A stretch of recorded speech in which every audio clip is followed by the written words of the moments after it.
Adept powers, spells. What you need to understand about a Mystic Adept is that they burn mana to burn you.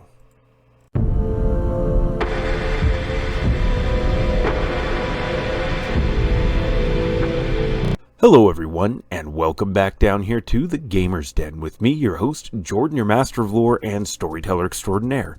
Still talking about 5th edition Shadowrun and Magic of the 6th World, and today we are digging into the 4th and final iteration, derivation, and example of magic users within the setting. And today we are talking about the Mystic Adept. But before we get into all those wonderful nitty-gritty details, if you're new here to the channel, then go on down there, hit that subscribe button, and become a regular member here at the Gamer's Den.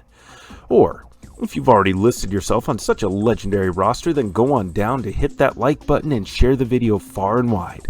But now we're going to go ahead and start talking about the Mystic Adept.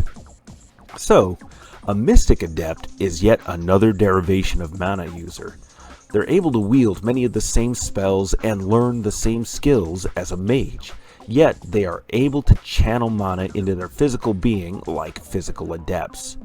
Where physical adepts are rare, the Mystic Adept is a diamond in the rough, and there's considerable difficulty in identifying these individuals as they may pass themselves off as a mage or adept as the situation requires. Now, because of this, like I said, they are the rarest type of mana user. They could be a rare aberration, or a sign of what's to come as the tide of magic rises within the 6th world. Given that they may be mistaken for an adept or a mage, the views surrounding them may shift at any given time, with awe and fear being common reactions, because as you'll recall, mages and shamans tend to be feared, even reviled in some cases, while physical adepts are held in high regard for the peak physical abilities that they keep themselves in, and then the mystical inward-focused power that pushes them past those limits.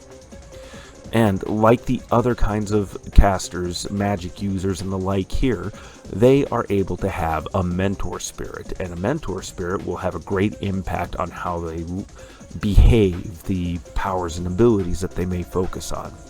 So, this is a great way of making them stand out and feel unique. It's a good starting point for that if you decide to make a Mystic Adept.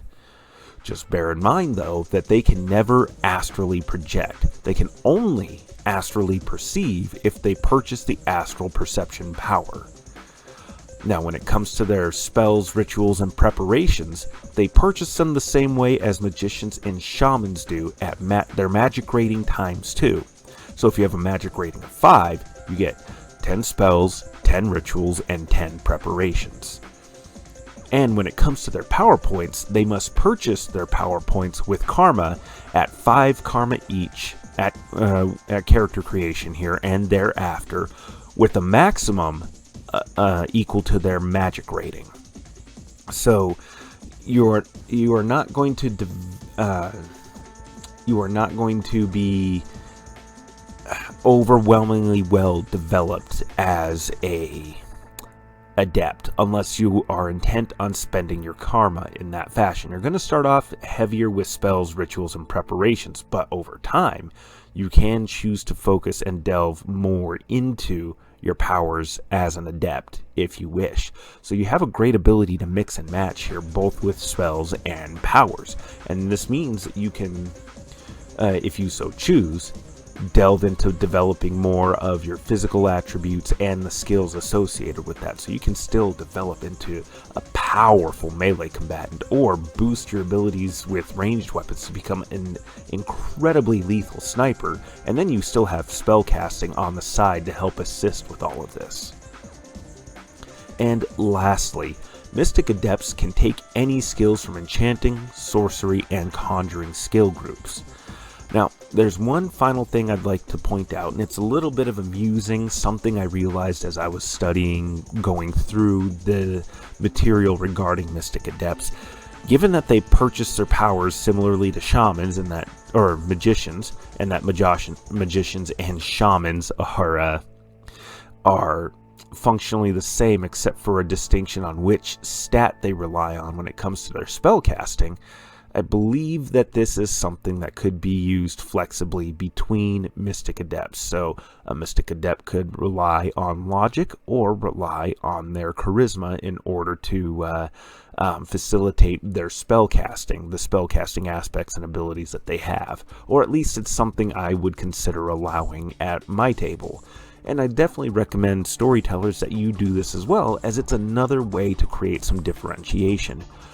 You could have a Mystic Adept that follows a wolf spirit, but goes with more logic.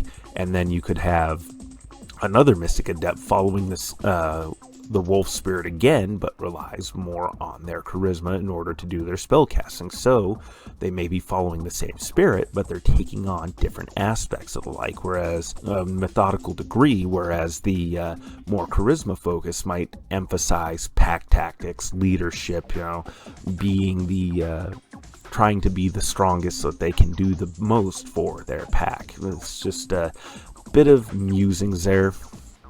Now, this also means that you could re-flavor your Mystic Adept as well, because remember, mages will, depending on their tradition, hermetic traditions and the like, they may have a well-put-together library for all of their spells and preparations, all the different formula that they rely on.